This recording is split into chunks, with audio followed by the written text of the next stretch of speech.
Olá, olá, olá! Começando mais uma live, às quartas-feiras mais animadas dessa quarentena aqui no Teatro Alfredo Mesquita. Esperar os nossos queridos entrarem. Hoje eu tenho uma convidada especial para entrevista, para o Red Carpet. Olá, Jéssica Farias. Duba, tudo bem, querido? Que frio, hein? Nossa, mas chegou a nossa quarta, a quarta mais animadinha da quarentena. Com a gincana das drags de quarta, lá no Alfredo, ou seja, aqui no Alfredo.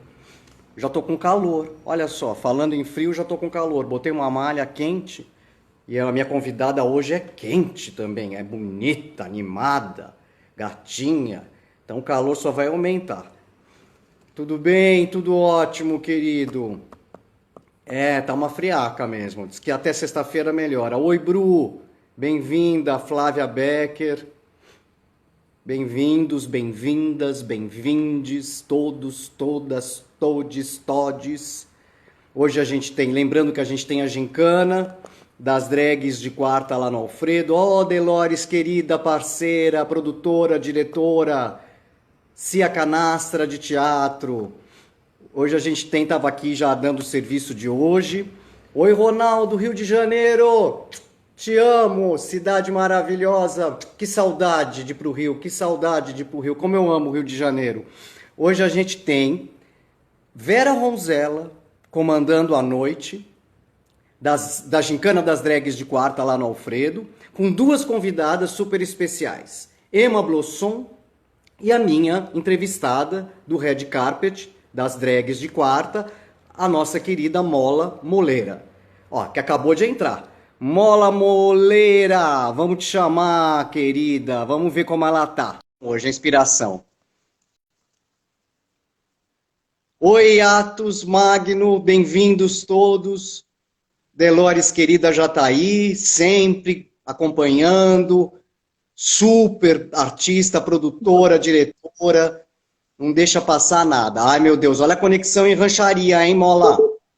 Olha essa conexão, hein? Mas vai dar tudo certo. Ih, Mola saiu. Meu Deus, Mola. Por que que a conexão tá ruim? Delores, querida. Super seu fã. Tá animando as nossas quartas-feiras, hein? Então, graças a Deus, ó. Palco presente, cultura presente, 2 meses e meio, já 3 meses que a gente está com shows aqui no Alfredo Mesquita, online, e vamos voltar para o presencial assim que a gente puder. Graças aos deuses do teatro, a Cia Canastra, parceiraça. Oi, Cauê, já está esquentando os motores, né? Para hoje à noite, 21 horas. Entra, mola, vou até descruzar a perna. Aê! Oi! Olá, monstrinhos e monstrinhas, monstrengos e monstrengas, moleques e molecas. Olá! Tudo bem? Tudo bem? Bem-vinda, querida, queride, querido, tudo um pouco. Tá tudo bem aí em Rancharia? Tudo ótimo. E aí? Tá frio. E aí? Também, ó, tô até de urso polar. Tá uma graça essa montação. É uma graça, adorei. Teu irmão tá aí também? Meu irmão tá lá no outro quarto. Tá aqui, ó. Oi! Prazer, Lipe! Prazer é meu. Olha, eu amei. Vamos já começar falando desses irmãos maravilhosos, porque é muita Vamos. sorte ter dois, né? É muita sorte ter dois com essa genética. Deus abençoou a família. Parabéns para os pais, viu? Parabéns para os pais. Eu fiquei encantado. Hoje eu assisti no YouTube de vocês, na verdade, o que você criou, né? De notícias boas. Sim. Vocês dois juntos é um show. É um show. Valeu. Vocês têm uma interação que só confirma a simbiose que os gêmeos têm. Parabéns para os dois, vida longa, muito sucesso. Parabéns para a Valeu. família que já fez dois de uma vez, porque era muito bom, então já fizeram dois. Já aproveitou a jornada, né?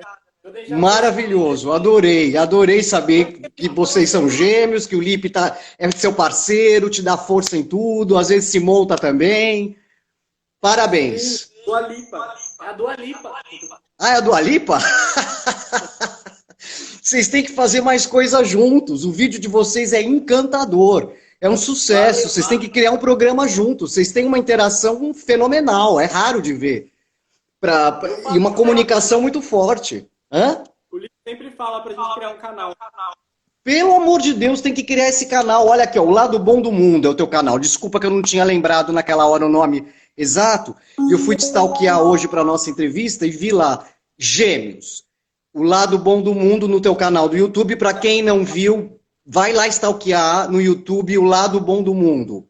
Fez sucesso. Olha o Júlio Dória, acabou de entrar. Júlio, é mais que um, são dois, Júlio, são dois. É o Fernando e o Lipe, são gêmeos, Júlio. Olha, que sorte. E vocês têm que retomar essa parceria na comunicação para o público, gente, porque isso aí é sucesso total. A gente vai fazer. Ai, que bonitinho. Ai, que maravilha. Beijos, obrigado, Lipe, pela simpatia e por ter aparecido aí com a gente um pouco, viu? Prazer é meu. Até já. Que graça, Fernando Mola. Você não liga de eu falar teu nome também de boy? Não, imagina, eu não ligo.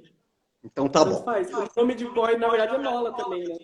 É, né? Porque o teu nome surgiu, na verdade, não por causa da drag. Vamos contar isso, porque como o Júlio César Dória já entrou, e a pergunta que eu faço sempre em homenagem a ele, já conta pra gente como surgiu, por que você batizou a drag de Mola? Então, quando eu entrei na faculdade, eu fiz jornalismo na Unesp, de Bauru, e lá todo mundo ganha um apelido quando entra. E aí estavam todos os veteranos passando tinta na gente, e eles passaram tinta no meu chinelo pra eu pular e a tinta entrar e limpar. E aí quando eles falaram, pula aí, bicho, eu comecei a pular, aí uma outra pessoa da sala de matrícula, e eles foram todos para essa pessoa para passar tinta nela. E aí eu fiquei sozinho assim num canto, tipo, pensando, eu não vou parar de pular, porque se eu parar de pular, vou perder toda a minha moral aqui na faculdade. Aí eles olharam pra trás e viram, ué, você ainda tá pulando? Tem mola no seu pé? Aí eu virei o bicho mola e o apelido pegou e eu levei pra vida. E aí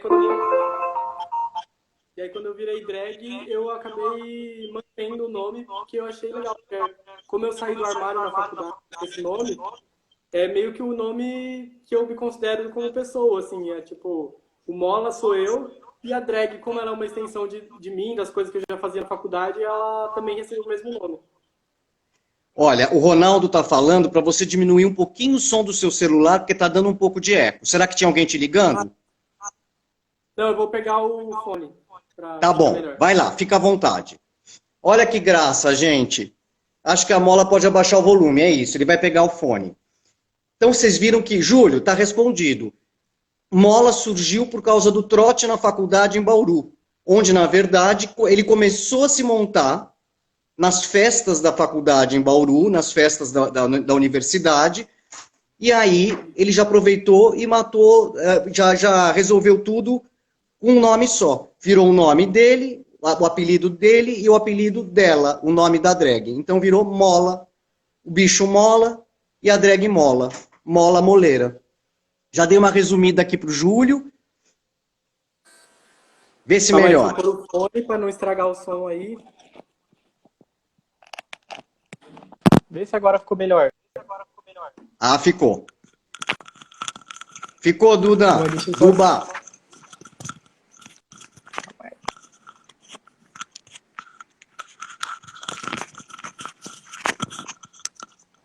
Temos todo o tempo do mundo, fica tranquilo. Ficou agora muito sim. melhor. Ó, o Duba já respondeu, ficou muito melhor. O Duba tá aqui na Praça Roosevelt, tá maior frio também, aqui em São Paulo. Bom, querida, aqui vamos não lá. Tanto. Então, e eu tô com uma blusa de pelúcia, ó. Eu vou morrer queimado aqui. é frio aí? Aqui quando faz frio mas hoje não tá. A interior de São Paulo. É interior de São Paulo. Aqui normalmente sai no jornal do estado inteiro por causa do recorde de frio. Olha. Que faz chegar tipo 2 graus, às vezes 0 graus. Nossa, que loucura, eu não gosto. Mas a Eu gente tem também não que gosto muito, não. a gente tem que encarar. O verão sempre é melhor, né? Para quem curte se montar, para quem curte sair para as festas, o verão sempre é mais fácil, mais alegre, mais gostoso. Querida, Sim, vamos lá. Não sei se eu te chamo de querido, querida, mas tudo bem, vai tanto sair os faz. dois. Tanto Então faz. eu já adorei que um nome resolveu a tua vida de um modo geral, porque virou Mola, todo mundo te conhece como Mola, e também virou a drag, que ficou muito bom para drag, um nome Mola. Pegou. Aham. Você, eu tava. Vamos recapitular um pouco. Você em Bauru, quando fez a universidade de jornalismo, você é jornalista, você começou a Isso. se montar nas festas da faculdade. Conta como foi isso, porque eu conversei com você e você me disse que começou a se sentir mais divertido quando ia para as festas montado. Então me conta como foi esse Sim. processo. É porque eu sempre gostei de me fantasiar desde criança, assim, eu sempre fui uma criança que se fantasiava com tudo, pegava as coisas tipo lençol, essas coisas e me fantasiava de qualquer coisa. E quando eu fui para a faculdade, as festas de lá eram todas temáticas. Então era festa dos arqui-inimigos de quadrinhos, festa do tema do Havaí, festa, tipo, sempre tinha um tema a festa. E as pessoas que entravam fantasiadas com o tema, elas pagavam menos para entrar. Então as pessoas faziam fantasias bem caseiras, assim, para elas não gastarem dinheiro, e iam fantasiadas na festa. Então era muito divertido. E aí eu adorava isso, eu sempre ia fantasiado na festa. Às vezes eu era uma das únicas pessoas que ia fantasiada no tema da festa. E eu gostava muito, só que muitas das vezes eu me fantasiava também de figuras femininas, porque pra mim não importava. Eu queria me fantasiar de alguma coisa que fosse criativa, que fosse inesperada naquela festa. E às vezes essa coisa era uma figura feminina. Então eu me montava com essa figura feminina, mas não achava que eu era drag. Eu simplesmente achava que eu estava fantasiado daquela figura feminina. E a moleira surgiu depois, quando eu fui para São Paulo, mas então fica uma linha meio borrada, assim, de quando eu comecei a me montar de drag, mas a drag mesmo surgiu um pouco depois, depois que eu saí da faculdade, uns 2 anos. Mas quando você começou a se montar, foi o mesmo tempo que você saiu do armário, lá na universidade. Não, não, desde o primeiro ano eu já me montava, e aí eu saí no segundo ano da faculdade, do armário. Então, tipo, eu sempre fui uma pessoa, eu sempre era conhecido como uma pessoa que não ligava para essas coisas, né? E aí quando eu saí do armário todo mundo falou: "Ah, faz sentido". E aí eu e aí foi mais divertido ainda, porque aí eu tive menos vergonha ainda de me vestir do que eu quisesse, entendeu? Que maravilha. Depois você veio para São Paulo e, como jornalista, você trabalhou em vários lugares. Você trabalhou na Folha de São Paulo, você Isso. trabalhou numa ONG muito importante, muito bacana, que é a. Você quer contar ou eu vou falando? Conta você. Não, A tua posso trajetória contar. profissional como jornalista quando você chegou em São Paulo. Quando eu estava saindo da faculdade, terminando a faculdade, eu soube de um programa de trainee da Folha, que era um programa de jornalismo gráfico. Eles fariam o trainee de escrita e também o trainee de jornalismo gráfico. E aí eu me inscrevi no jornalismo gráfico, porque eu sempre gostei muito de design, gostei muito de jornalismo, infografia, essas coisas. E aí, quando eu me inscrevi, eu passei e fiquei tipo, meu Deus do céu, eu vou sair da faculdade já direto pra Folha, o que eu vou fazer da minha vida? Não tô preparado, vou ter que voltar a morar pra São Paulo só que sozinho dessa vez. E aí eu fui com a cara e com a coragem, foi muito legal. E aí depois da Folha, através da Folha eu comecei a fazer freelas, porque por causa do nome da Folha, as pessoas, você consegue muito mais freelas, né, de design também. E aí, por causa disso, eu conheci uma amiga que trabalhava numa ONG que chamava Palas Atena e comecei a fazer posters para semanas que eles faziam temáticas. Eles faziam semana Martin Luther King, semana Gandhi, e eu fazia os posters dessas semanas. E aí eu fui trabalhar lá, gostei muito e comecei a trabalhar lá. Daí, estão falando do Marcinho ali da Folha. Conheço sim o Marcinho. O Marcinho, ele inclusive trabalhava na mesma área que eu, que é a área de gráfica. Daí, depois disso, eu fui trabalhar na ONG, né, que é a Palas Atenas, que é uma ONG de filosofia e cultura de paz. E aí, depois da Folha, acabei passando num edital que me levou para a Ação Educativa, que é uma ONG de educação, como o nome já diz, mas o projeto que a gente estava trabalhando era um projeto de gênero, raça, sexualidade e direitos humanos nas escolas. A gente ia treinar os professores da escola municipal para falar sobre essas questões. E o projeto era com a Ação Educativa, com a ECOS, que é Comunicação e Sexualidade, o CLADEM, que é o Comitê Latino-Americano de Direitos, Latino-Americano e Caribenho de Direitos da Mulher, e a Yugeledés, que é uma instituição que trabalha principalmente com a questão do antirracismo. E aí eu fui trabalhar nisso, foi super legal, e aí depois disso acabei trabalhando em agência, essas coisas, mas aí eu já estava colocado em São Paulo, já fixei raízes e acabei conhecendo uma amiga que é a Abacaxi. Fui morar com ela, a drag, a Abacaxi, não sei se você conhece. Sim, eu tentei entrevistá-la aqui, mas realmente a conexão não consegui, a gente não conseguiu achar conexão. Mas eu tô devendo uma entrevista a ela, porque eu sei que é uma pessoa muito importante na arte drag. Sim. Ela tem um programa que eu sou fanzaço, que até fui stalkear você e fui procurar você no programa dela, mas ela também está precisando te entrevistar no podcast Sim. Dragnóstico, que eu amo. Todas as minhas entrevistadas eu fui fuçar lá no podcast Dragnóstico. Eu adoro as entrevistas que eles fazem. Sim. Então, tá precisando te entrevistar. Sim. Fala pra ela que ela tá te devendo. A Aba é britânica, né? E ela acabou virando um dos meus irmãos em São Paulo. A gente foi morar junto, eu, ela e mais um menino que chama Rômulo. E a gente acabou virando irmão e a Aba era drag queen. E aí eu sempre gostei de me fantasiar, sempre gostei de ir para as festas e eu sentia muita falta de fazer isso aqui em São Paulo. Porque aqui em São Paulo todo mundo é muito blasé, as pessoas não se vestem de nada, nem em festa junina o povo vai vestido, é um saco. E aí eu sentia muita falta. Aí quando eu fui morar com a Aba, parece que Deus falou assim, olha aqui, ó, um mundo novo se abriu, vira drag queen, vai ser feliz. E aí por causa da Aba eu virei drag queen, a Aba é minha mãe em drag. Alô, o Marcinho acabou de entrar. Márcio Sampaio, Marcinho Sampaio, Oi, que maravilha, bem-vindo. Maravilhosa.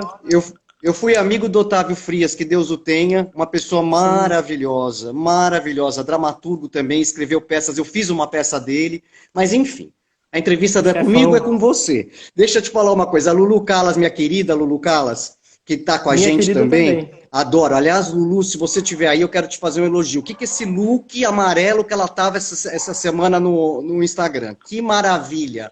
Amarelo é para poucos, não é todo mundo que pode usar um look Sim. amarelo e ficar chique, elegante, bem. Arrasou. E a Lulu ainda guarda, né? Porque ela vai ficar sempre de preto e de repente ela manda uma um amarelo assim, de veludo molhado, maravilhoso, básico. Incrível, de um bom gosto. Amei o look, Lulu. A Lulu comentou agora, ó, pimentão, amarelo pimentão, é isso mesmo. Olha, quem entende de moda não vai, entendeu? Não vai falar a cor errada, o tom errado, ela entende tudo de moda. A Lulu fez um comentário que eu adorei e que tem muito a ver com você. Que as suas montações são muito criativas, né? Que você tem uma inspiração muito lúdica, na verdade. Você não faz assim, a tua drag não tem um gênero de femme fatale, não tem uma coisa assim, mais mulherão, né? Ela... Beijo, Lulu. Obrigado a você também pela presença sempre. Obrigado. Beijo, Lulu. E a sua drag é uma drag mais moleca. É uma drag mais ligada ao humor, divertida. Que, aliás, é uma característica muito tua do humor. A gente já vai falar sobre isso. Mas me fala um pouco dessa inspiração para as tuas montações. Elas vêm do desenho animado, do Harry Potter, da onde vem? Elas vêm de tudo. Elas vêm da cultura pop e vêm de tudo que me atrai. Por exemplo, se eu olho uma embalagem no mercado e eu acho ela interessante, eu penso, eu acho que eu queria me vestir disso um dia. Ou se eu vejo um personagem, eu falo, nossa, eu queria ser esse personagem um dia. Ou uma roupa de mulher bonita, eu falo, quero pôr essa roupa. E eu acho que isso tem tudo a ver, porque uma das coisas que sempre atrai os gays nas peças femininas, peças femininas não, né? Nas peças que são ditas femininas, é justamente o aspecto lúdico que o tecido tem. As peças femininas brincam com a forma dos tecidos, com o caimento, com formas diferentes, cores, estampas.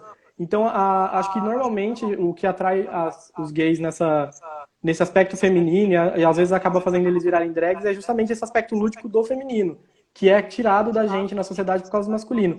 Só que aí eu não achava que era suficiente brincar só com isso. Então eu queria que a minha drag, mesmo que ela fosse uma figura feminina, que ela extrapolasse isso. Então eu falo que ela parece o Kirby, que é aquele bichinho rosinha do videogame, que ela come uma coisa e se transforma naquela coisa. Então, se eu gosto de um ursinho de pelúcia, eu viro um ursinho de pelúcia, igual eu tô aqui. Se eu gosto da capa de um livro, eu quero fazer um vestido que tenha a capa desse livro. Se a festa é sobre verão, eu quero ir de castelinho de areia, eu não quero ir de biquíni. Então eu me divirto muito mais fazendo isso. Eu acho que é legal e acabo acidentalmente parecendo uma apresentadora de programa infantil. Você vê. Oi, querida Adriana Londonho, minha amiga de 30 anos, entrou, minha querida atriz maravilhosa, minha amigona. Obrigado, Dri. Deixa eu te falar uma coisa, querido. A montação do queijo, a Lulu chamou a atenção, e a dos doces também, diz que são incríveis essas montações. Você faz também esse pan, né? Essa drag é pan. Ela não é só humana. Ela tem, ela objetifica também, né? Na montação. Ela é tudo que for visualmente icônico, por exemplo. Quando eu fui de queijo, eu tava com a roupa amarela, um queijo na cabeça daquele todo furado, sabe? E ratinhos, tipo, eu fiz ratinhos de pelúcia e colei eles na minha roupa, assim. E teve uma de Fruit Loops também, sabe aquele salgadinho de argolinha colorida? Eu cortei espaguete de piscina e fiz as rodelas dele e colei num vestido inteiro, assim, que o tema da festa era arco-íris. Então eu falei, que comida que é colorida que eu posso ser, né? Porque eu não queria ir só com uma roupa colorida. Aí eu fui de Fruit Loops. Então eu sempre quero escolher alguma coisa que ao mesmo tempo que seja diferente, ela é icônica para as pessoas reconhecerem imediatamente. Então, por exemplo, um castelo de areia é um objeto icônico. Um queijo desses de desenho animado é um objeto icônico. Então, se eu for, você nunca vai me ver montado, sei lá, de um objeto que não tenha esse aspecto divertido, sabe? Eu não vou estar nunca vestido de colher, por exemplo. Mas, dependendo da festa, eu posso incorporar a colher. Por exemplo, na do Fruit Loops, os meus brincos eram 2 colherzinhas, assim, para eu poder comer o Fruit Loops.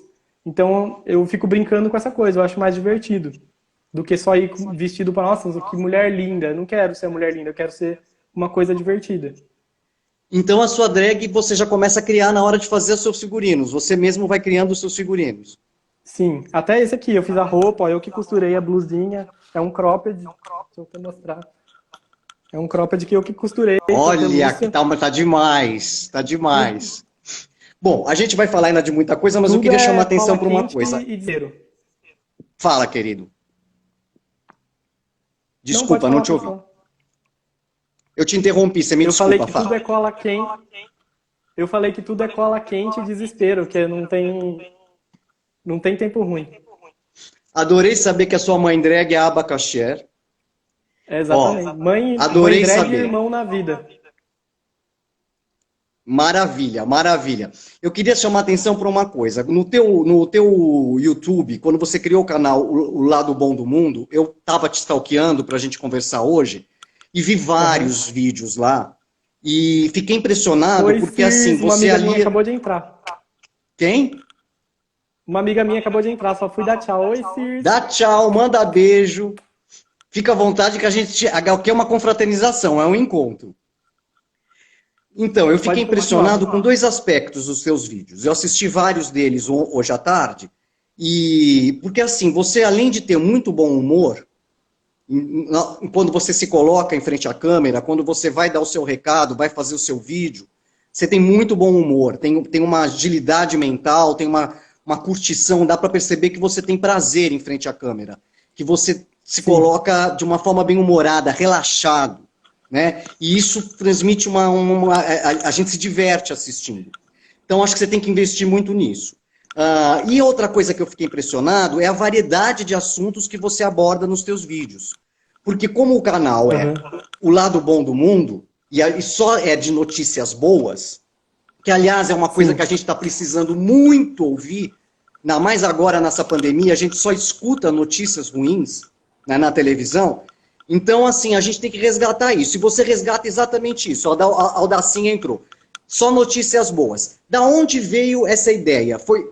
Algum passarinho me contou que foi do teu TCC da faculdade que você teve a ideia de fazer um canal só com notícias boas. Vera Ronzella! E aí, putaiada! Adoro o bordão da Vera. Oi, tia! Dá oi pra tia Vera e também dá oi pra... Fazendeira de Campinas. Tá com 21 funcionários. Agora, na pandemia, ela diminuiu um pouco o staff e está com 21 funcionários. Fazendeira de Campinas. Exatamente. Adoro o bordão. E aí, putaiada? Maravilhoso. Ela é da avó dela. Imagina que delícia. A Vera é a nossa apresentadora de hoje, hein? Então, vamos todo mundo lá no programa já, 21 horas, Gincana das Drags, com Emma Blossom, apresentado por mim. Oi, Gaia! Ó, Gaia! tem feito performances maravilhosas aqui com a gente. A Delore saiu de férias por um mês, está no Caribe, mas está ligada no programa. Tá? Ela deu um tempinho, foi para o Caribe descansar, porque foram 3 meses que ela ficou comandando a gincana. Então agora, essa semana é a Vera que comanda, e você é uma das convidadas, e a Emma Blossom. Vai ser um máximo. Isso. Então todos convidados, hein, gente? Divertido. 21 horas hoje, imperdível a gincana. Me conta do TCC. Vamos lá, daqui a pouquinho. Emerson Cabala, Elias Andreato, beijos. Conta do TCC Então, da meu faculdade, TCC... que da onde veio essa ideia das notícias boas? Eu fiz jornalismo e eu queria... E normalmente, quando a gente vai terminar a faculdade, a gente tem que entregar um produto. E aí eu decidi... Eu estava pensando o que eu queria fazer e eu não conseguia achar de jeito nenhum o tema do meu TCC. E aí eu fui de procurar assim e fui ver um filme. E coloquei um filme no Netflix que chamava Um Sinal de Esperança, que é do Robbie Williams. Que ele é um judeu que está num gueto nazista na Alemanha no finalzinho da guerra. E aí, por acidente, ele escuta uma notícia no rádio, que eles não tinham rádio lá, mas ele vai buscar alguma coisa e passa numa parte proibida e escuta um rádio, uma notícia que indicava que alguma coisa estava contra a Alemanha, que eles podiam perder a guerra, que a Alemanha podia perder a guerra. Aí ele volta pro gueto e conta para os amigos dele que ele ouviu isso. E as pessoas falam, mas como você ouviu se você não tem como ver rádio? Ele fala, mas eu tenho um rádio secreto. E aí ele começa a ter que inventar histórias boas sobre o fim da guerra, porque ele não tem um rádio, mas as pessoas param de se matar dentro desse gueto porque elas acham que a guerra vai acabar. E aí ele vê que o impacto das notícias que ele está gerando está tão grande que ele começa a inventar notícias boas. E aí no final do filme, tipo, como eles estão no finalzinho da guerra, eles acabam livres desse gueto. Então, ele, estando lá dentro, ele diminuiu o impacto de um mundo muito sofrido com notícias boas. Aí eu falei, calma, mas se a gente não vê muita notícia boa por aí, né? Não tem um lugar onde veja isso. Aí eu pensei, eu acho que eu vou focar o meu TCC a estudar essas boas notícias e por que elas não são dadas pelas pessoas, né? Por que acham que sangue vende e que jornalismo de positividade não vende? Aí eu fiz uma pesquisa, estudei sobre isso e acabei criando o Lado Bom do Mundo como produto, que é o produto final. E aí comecei a fazer essa editoria de boas notícias. Então, como é uma coisa muito subjetiva, o que é uma boa notícia, principalmente, por exemplo, no mundo polarizado e tudo mais, eu estabeleci critérios editoriais do que seriam boas notícias. Então, por exemplo, o primeiro critério seriam notícias que tivessem relação com os direitos humanos. Então, tem uma lista de direitos humanos, não é uma coisa que eu tirei da minha cabeça, não é tão subjetivo assim. E aí, coisas que estivessem relacionadas com a preservação, manutenção ou com o que de direitos humanos básicos seriam boas notícias. Esse foi o primeiro critério. E a partir daí fui colocando outros critérios também em relação com aquilo que eu acreditava. Como eu era LGBT, já fui jornalista ambiental na faculdade, eu fui agregando todas essas outras coisas e fui fazendo isso. E aí, como eu tinha entrado num canal, já tinha ficado famoso por causa do canal das Bi, eu decidi transformar o projeto num canal. Maravilha, nós já vamos falar do canal das Bi, que você acabou chegando lá, e aí você antes fez o seu canal, foi isso? Isso. Antes de ir pro canal das Bi? Antes era um blog. Ah, não, antes era o Facebook que você tinha, de humor. Tinha uma página de humor no Facebook, que hoje eu até considero ela meio homofóbica, mas ela me fez ficar com muitos likes, eu consegui 90 mil likes na página e acabei sendo chamado pelo canal das Bi para fazer uma entrevista sobre essa página, porque ela era um sucesso na época. E aí eu fui... Ixi, travou aqui minha imagem. Travou para vocês também? Para mim, mas eu tô te ouvindo bem. Travou, mas eu tô te ouvindo bem.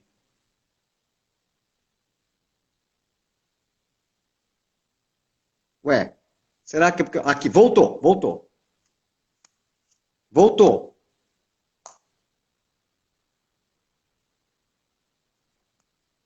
Tá sem som agora? Alô?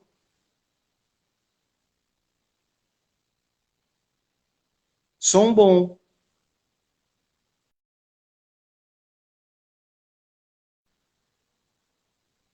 Vamos chamá-la de novo. Não tem problema, a gente está aqui para conversar, sem som. Ó, vamos lá, Mola. Será que eu apertei o reloginho? Eu fui apertar o reloginho para ver quanto estava, para a gente controlar o tempo, porque tem bastante assunto ainda, E aí, de repente, quando eu apertei o reloginho, travou. Será que é isso? Eu não sei mais, viu? Olha, a gente fica louco com essas tecnologias. Eu sou analógico, eu sempre falo isso. Hein? A gente não sabe mais o que fazer. Eu não gosto nem de encostar no celular quando eu estou fazendo a live. Eu fui só apertar o reloginho, gente. De repente, travou. Estamos aguardando Mola Moleira, que vai contar pra gente do canal das Bi, que ela participou. Canal super bombado. E quero falar mais do canal dela, do Mundo de Notícias Boas, porque a gente precisa de notícias boas, ela precisa retomar esse canal. Mais do que nunca, a gente quer notícias boas. Solicitei, vamos lá, estou te aguardando. Já te chamei, meu anjo. Eu já te chamei lá. Delore está em Paris, sossegada. Não precisa nem se preocupar. Tá lá em Paris, passando lá já acabou a quarentena. Tá ótima lá. Mas, Delores, fica aqui com a gente também. Vamos lá, no Axé. Ó, agora vai. Agora voltei. Aê! Voltou? Voltei. Todo mundo tá ouvindo? Ótimo. Tô ouvindo super bem. Eu acho que eu apertei o reloginho para ver como tava o tempo. Na hora que eu apertei, te travou. Mas vamos esquecer. Vamos em frente. Você fez o teu canal no Facebook, um canal de humor. Você teve muitos likes, muitas visualizações. Sim. Ressaltando esse teu talento para humor, que eu fiquei muito impressionado. Você tem que investir nisso, entendeu? Obrigado, você é muito talentoso, jovem, tem muita comunicação, então investe. E Codazui, né? É isso aí, Lulu. Ela tá lá. E aí, você, através disso, foi convidado pelo canal das Bi, que é um canal bombado, sim, e ficou um tempo participando lá. Aí eu virei membro do canal das Bi, depois que eu participei pela entrevista lá. As pessoas gostaram, pediram para eu ficar, e aí eu acabei ficando um tempo lá e acabei ficando conhecido.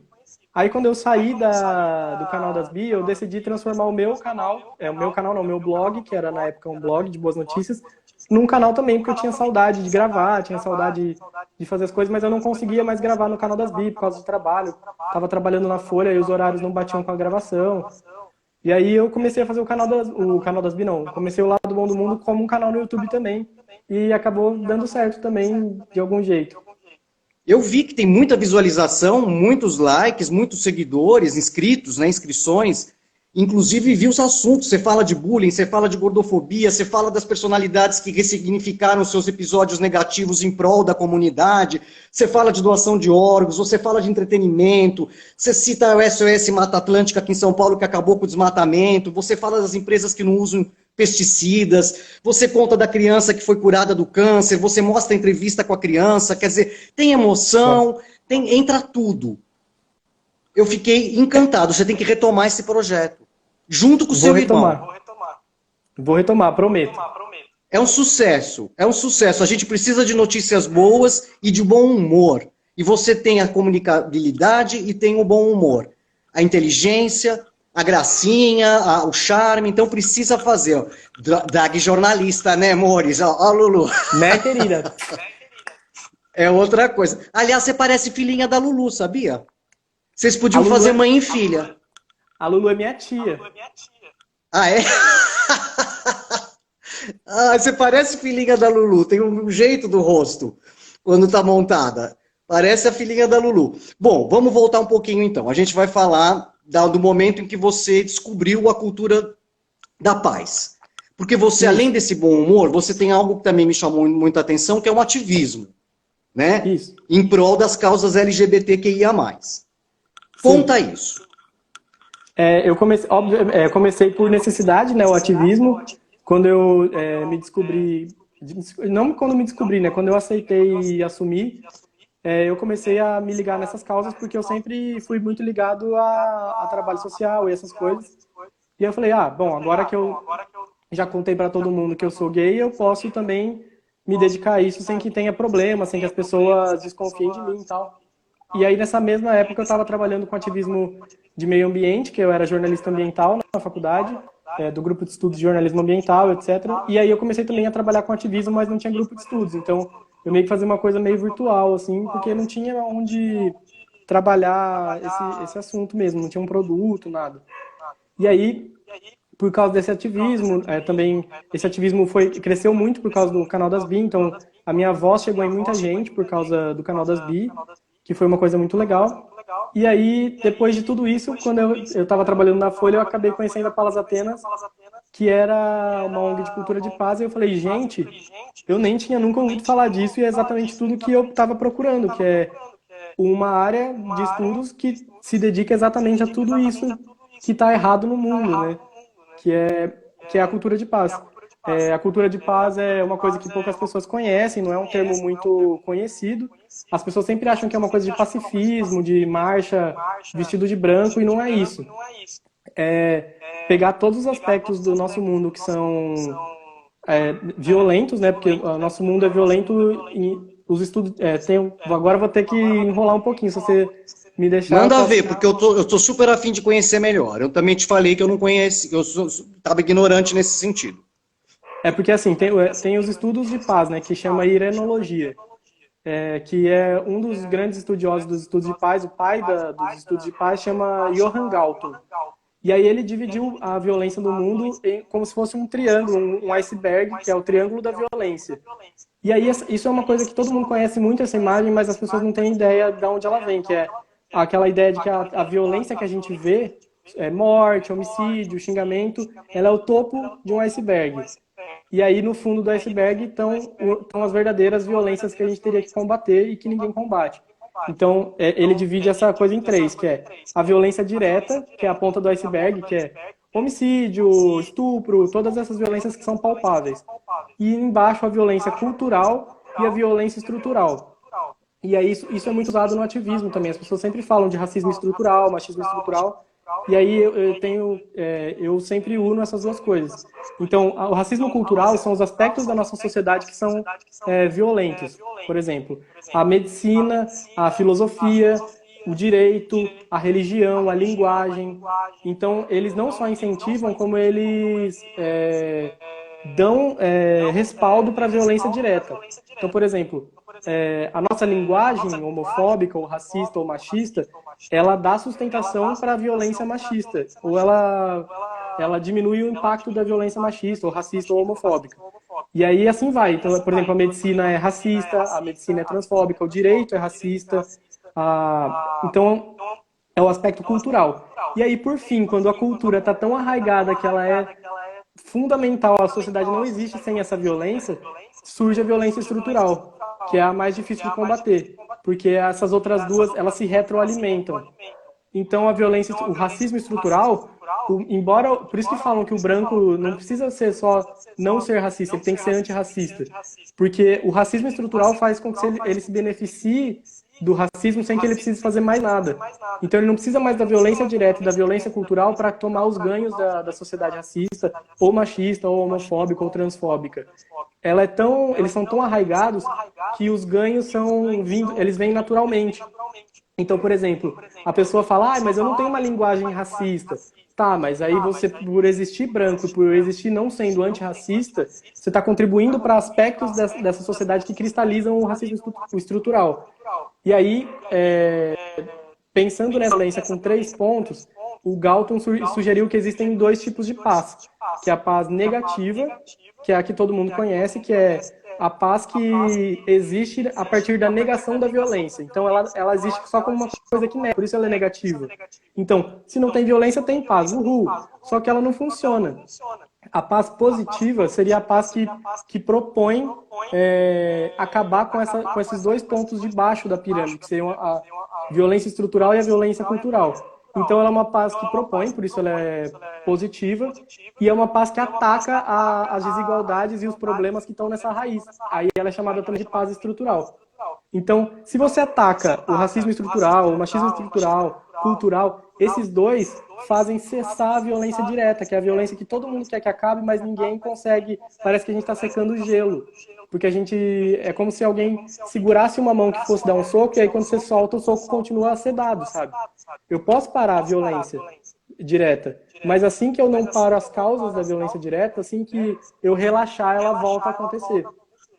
E aí a cultura de paz se dedica justamente a estudar e a dialogar com as pessoas para trazer os aspectos culturais e estruturais pacíficos ou menos conflituosos para o mundo. Então, por exemplo, para um sistema penal que tem populismo penal, que é racista, a gente traz, por exemplo, justiça restaurativa, o abolicionismo penal.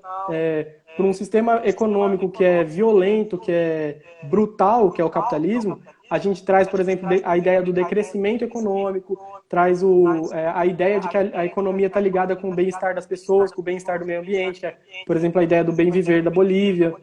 Então, a gente vai pegando todos os aspectos da sociedade que são violentos, acha os contrapontos que não são violentos e que são sustentáveis e que são possíveis e são desiguais, e aí a gente acaba trabalhando esses aspectos para fazer o mundo virar um mundo melhor, né? Um lugar melhor, onde ele não precise e ele também não massacre as pessoas.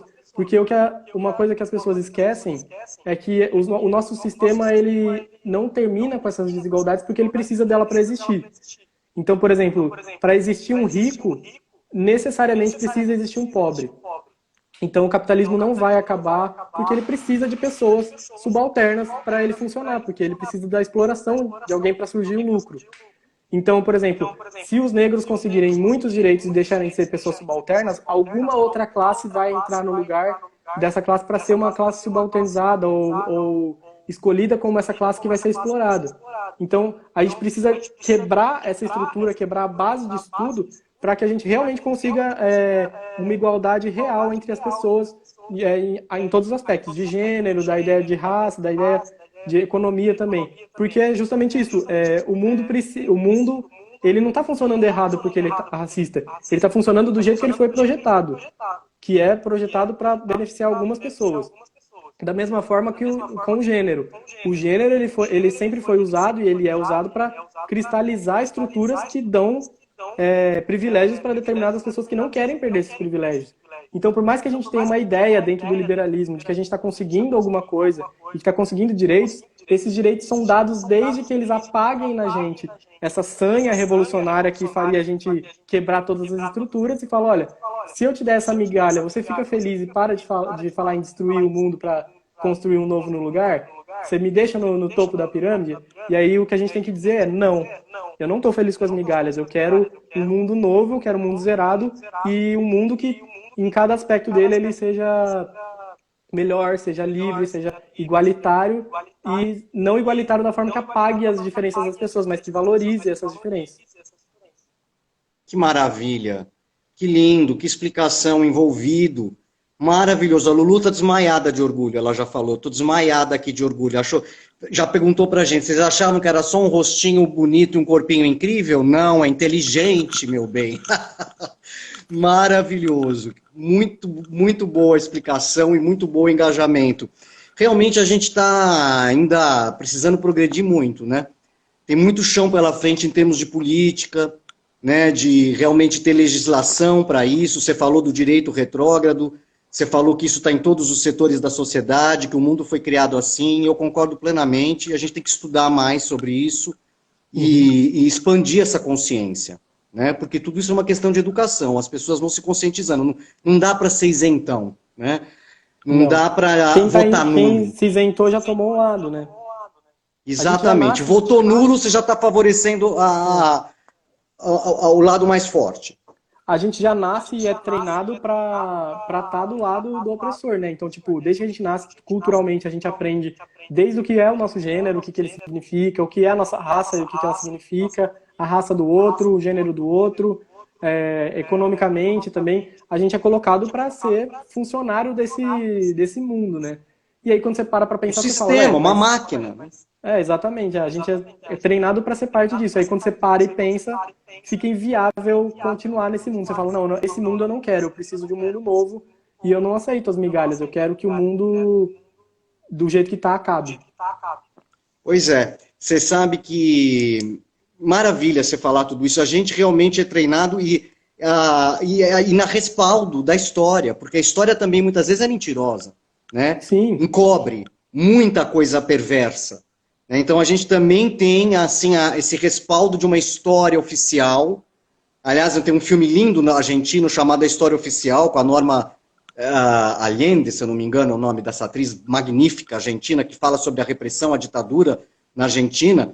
né? Então a história oficial sempre nos engana também, né? Sempre é um embuste. A gente ainda tem esse respaldo da história, né? Levando a gente para frente sem ter realmente evoluído.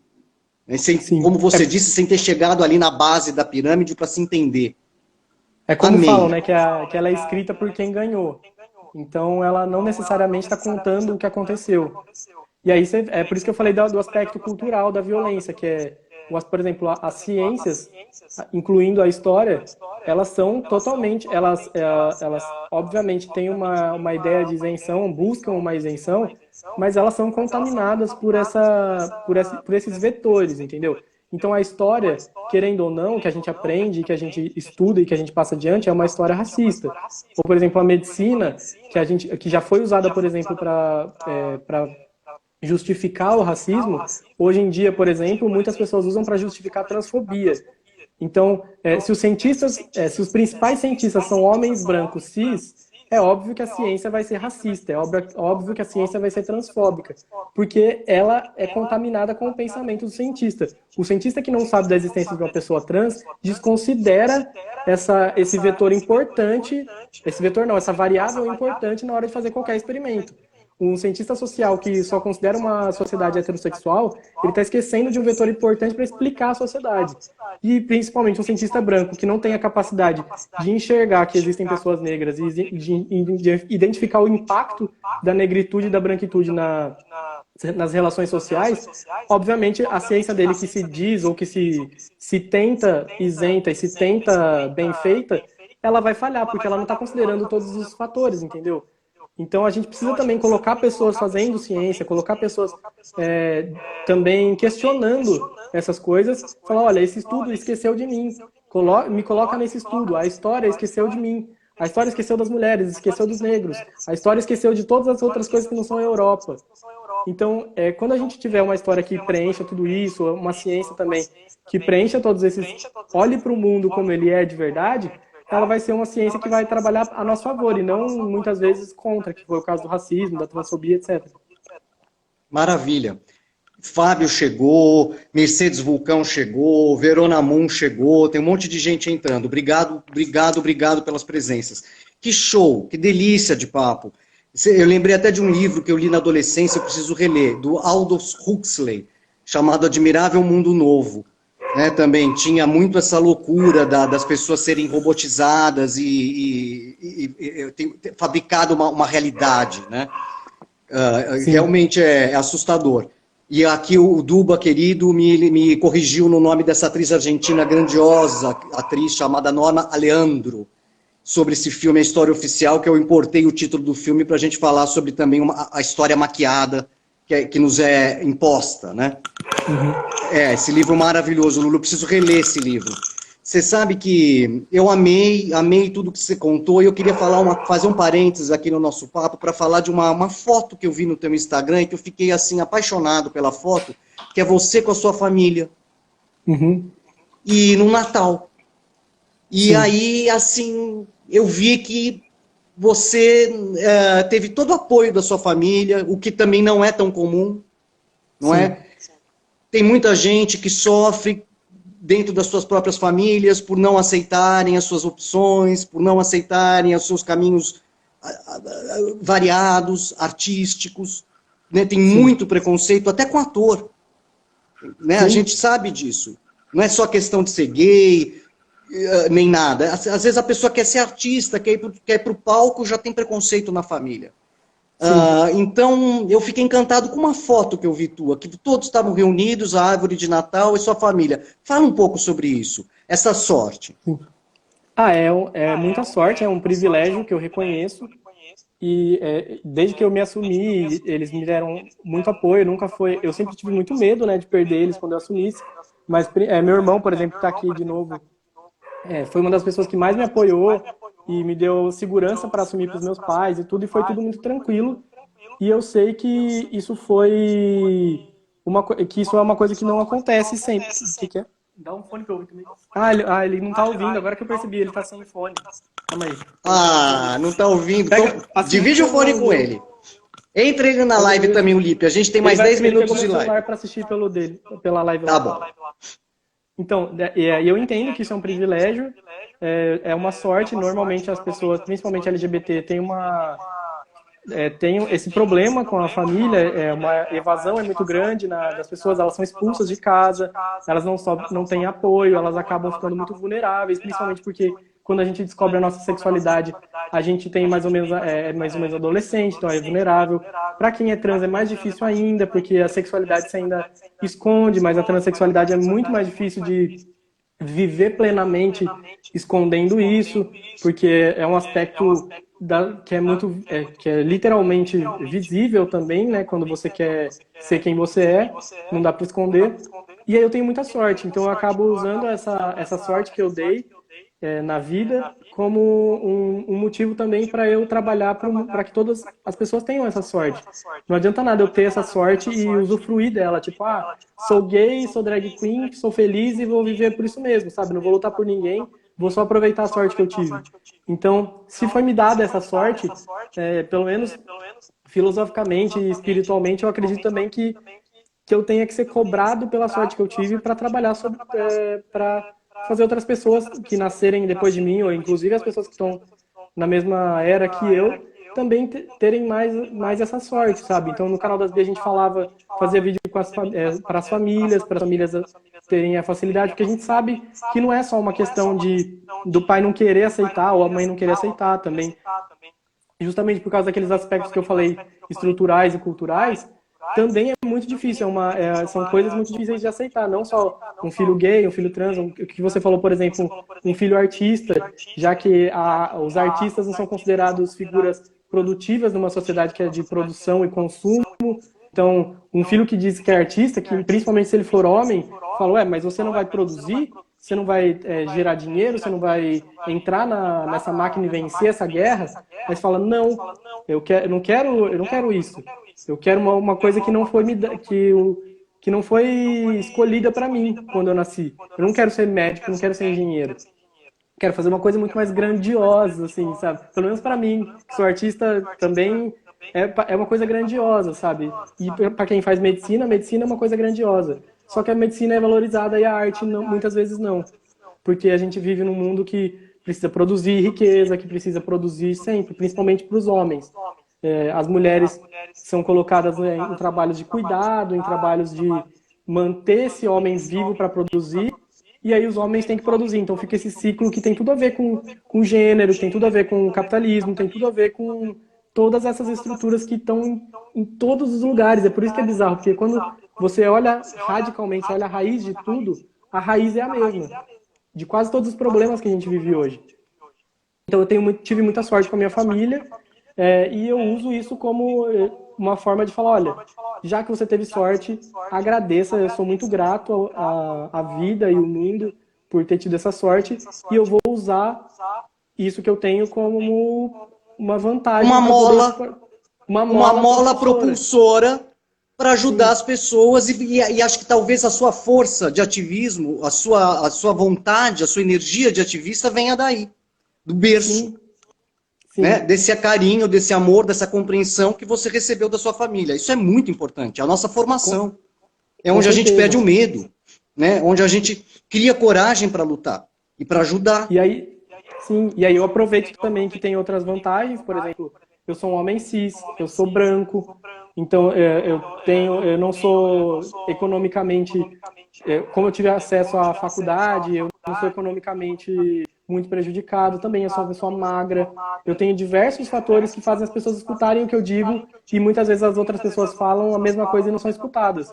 Então, se eu puder pelo menos reverberar o que essas pessoas me ensinam, o que eu aprendo, e o que elas falam, o que elas escrevem, o que elas leem, pelo menos eu não estou fazendo um mau uso do holofote que fica em mim por eu ser branco, que fica em mim por eu ser... quase falei hétero, né? Credo, Deus me livre. Que tá em mim por eu ser cis, que tá em mim por eu ser magro, que tá por diversas coisas. Então, já que tô aqui, melhor não cagar mais esse mundo, né? Melhor melhorar ele. Com certeza. Você sabe que eu vi uma oração outro dia que me chamou muita atenção, que a oração dizia o seguinte: eu quero conhecer Deus para levar para as outras pessoas, para mostrar para as outras pessoas. A gente quer ter a gente quer receber uma iluminação, um conhecimento para poder também entregar para os outros. Então ele sim, falava, deixa eu te conhecer, Deus, a oração dizia assim, para eu levar para o máximo de pessoas que eu encontrar, que eu cruzar. Então sim. eu acho que tem tudo a ver. Enquanto a gente está levando esse papo espiritualizado, a Delores, que está numa savana africana, já pediu o Lipe em casamento e ele já aceitou. Tá? Só para você Sim. saber, eles estão no maior TDTT, entendeu? E a gente As aqui nesse drags papo todas e o Lipe espiritual. é um sururu. Eu sei, eu imagino, eu imagino. Aliás, eu quero aproveitar, a gente já está indo para quase 5 minutos de finais de live, eu quero aproveitar para dizer para vocês, a gente tem 1 hora de intervalo entre o fim do nosso papo, da entrevista maravilhosa com a Mola, agora que vocês estão vendo, e o início da gincana, que é às 21 horas, com Vera Ronzella, Mola Moleira e Emma Blossom. Antes, nessa 1 hora, vocês têm tempo de sobra para ir lá no canal do YouTube, que é o lado bom do mundo, e procurem o vídeo Gêmeos. Não deixem de ver. É inspirador, é uma fofura, é uma graça. Vocês vão ver o Lipe e o Fernando, a Mola e o Lipe juntos, numa sintonia, numa sincronicidade encantadora. E eu quero dizer aqui que os meus votos é que vocês façam mais coisas juntos e ligadas à comunicação e com esse humor maravilhoso que você traz no seu canal, que eu vi muitas vezes hoje à tarde te stalkeando. Então, leve esse humor. Aliás, esse humor é uma característica das drags. Eu tenho aprendido muito isso com as drags, eu Sim, adoro, porque eu sempre fui um cara bem-humorado, sempre ri de mim. Acho que o humor é um sinal de inteligência, de bem-estar interior.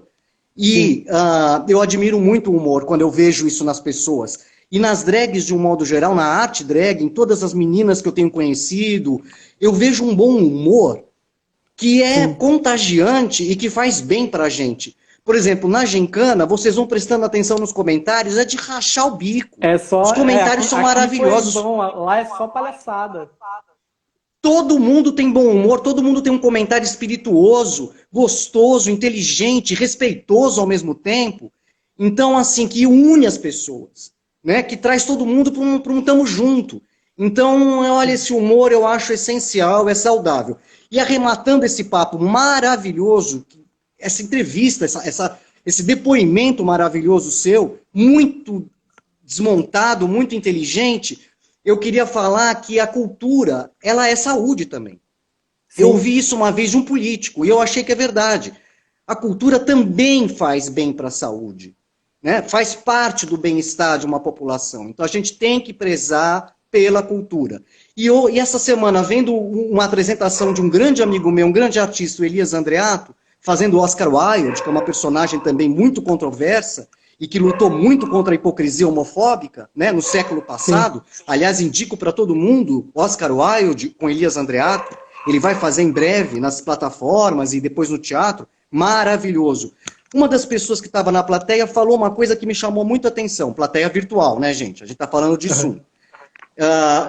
Que os artistas, nós, no caso, e aqui só tem artista e só tem bicha antifascista, os artistas e antirracista, os artistas, eles sofrem inveja. As pessoas têm inveja dos artistas, porque nós somos os sim, detentores do verdadeiro poder. O poder da sim, palavra, o poder da inspiração, o poder do palco está com os artistas. Então nós somos seres invejados. Os políticos nos invejam. sim. Dá para É, entender, às vezes, as loucuras que sim. vêm contra nós. É pura O, inveja. Eu adorei essa fala de uma grande jornalista que estava na plateia, falou, e eu peguei para mim também, como um bom raciocínio para a gente espalhar por sim. aí. Tem o nosso poder está no fato de que a gente descobriu que o poder é uma ilusão, né? Ou até quando a Aba me mostrou um livro que chama Straight Jacket que fala sobre isso, que as drags elas fazem esse contraponto com os caras fortinhos, padrõezinhos da balada, que são os lindões que têm o poder. Porque as drags são tão poderosas quanto eles. Porque elas não só expõem que tudo aquilo é artificial, como elas expõem que essa honra, que é uma coisa que todo mundo quer muito, todo mundo morre de vergonha de ficar desonrado, ela também é uma ilusão. Tipo, a glória da drag tá no extrapolar a honra, no extrapolar o que é ridículo, porque é tipo, olha, eu sei que é ridículo, eu vou fazer mesmo assim, porque eu não me importo mais. Eu sei que o gênero é artificial, então eu vou extrapolar o gênero porque eu não me importo mais. E aí esse poder causa muita inveja nas pessoas. E os artistas têm esse poder. Você é poderosa, faça sempre o seu trabalho, traga sempre essas informações. Está acabando a live, eu quero te agradecer do fundo do coração. Te vejo agora na Gincana, vejam no YouTube, no canal. Obrigado, Mola. Um beijo pro Lipe também, para todo mundo. Beijo, gente. Salve Obrigado o nosso quem veio, quem poder. assistiu. Daqui a pouquinho, 9 horas, gincana, nesse mesmo lugar, nesse mesmo bate-canal, eu vou estar lá me apresentando. Procurem o Lado Bom do Mundo no YouTube. E é isso. Beijo, beijo a todos. Obrigado pela entrevista. Obrigado a vocês. Vamos lá, poder dos artistas. Até já. Glamour do espírito das